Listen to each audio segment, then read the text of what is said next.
Hey YouTube, this is Ted from KWG Paint Veins. First of all, I got my Proto SLG here. First thing I want to tell you is I'm getting new macro line here in red because I like the color red very much, and also the macro line that uh, I got really cheap or whatever, and there was little cuts and stuff on it. It was a piece of shit, and I kind of regret getting it, so I needed to get a new macro line set. And the airport is off here because I finally got around to getting a new ASA. It's an on-off ASA that is coming in the mail, hopefully by the 17th of February. But yeah, the airport is out, but I don't really need that for the video I'm making today. I get this a lot every time I go to a field, and you get the new paintball players. They all got a lot of questions, which is always real fun. If it's a sport you like, you just love answering questions about it.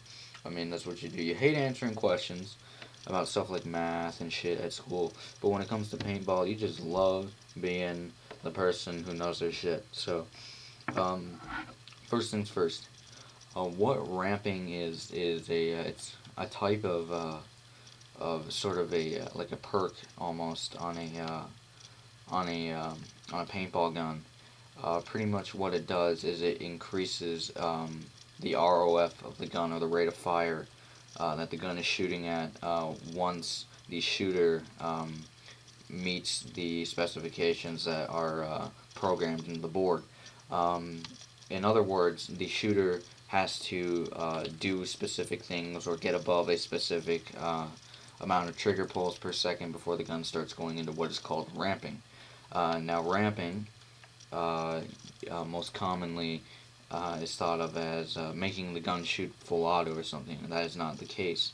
Ramping is a mode that's programmed into a board depending on what kind of board or what kind of mode you're using, but universally what ramping is the shooter, once they get past a certain BPS or whatever, trigger pulls per second, the board goes into a mode where it flips in onto a mode when it's set that way to manipulate the solenoid to click or allow more air to go in per trigger pull.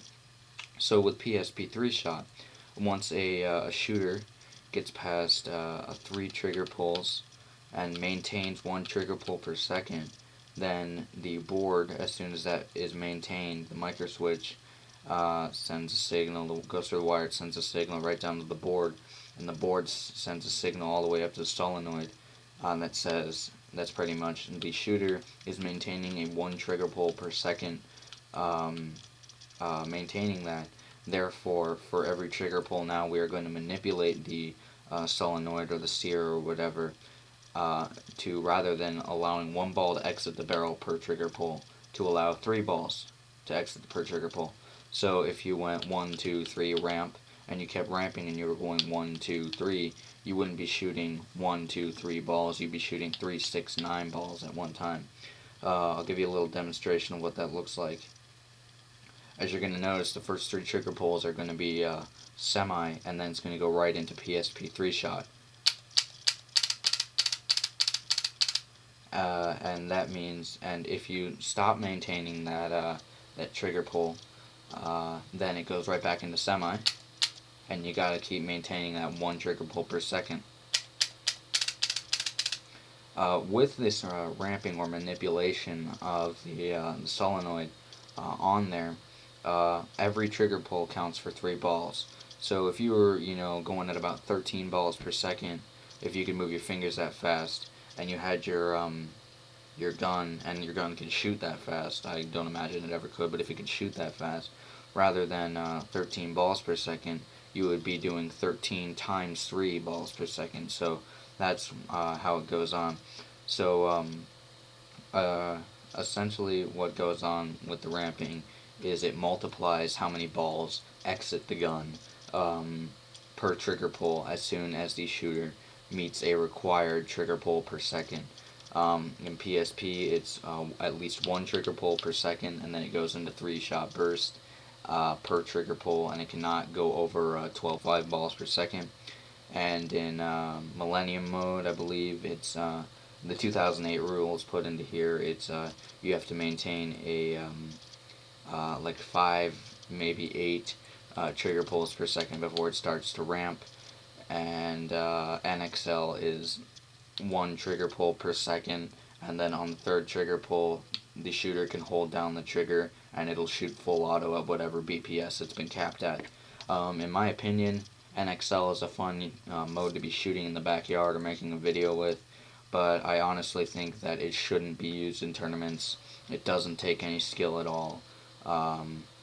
PSP for me borderlines where I think it just becomes ridiculous and a game of who can run faster because the guns are all shooting the same, and if you start off playing paintball with ramping only, if you just spend a bunch of money or spend enough money that you can get a ramping mode on the gun or whatever, and all you do is play a PSP 3 shot, you are not going to develop into a good player. You're going to develop into a player who is dependent on ramping modes, and that kind of ruins the sport for you. If you want my opinion, always start off paintball playing semi-automatic, and then you'll notice that you are just going to rip people to shreds when you start using ramping modes. So yeah, I hope this cleared up any questions people would have about what essentially ramping is. I know it's a big thing. I remember when I first started, someone tried to explain it to me, and I gave them that "what the fuck are you trying to tell me" look, So I hope you won't give me the "what the fuck are you trying to tell me" look, and I hope I said it best I could. Yeah, thank you very much for watching this video. Expect more good stuff to come from it.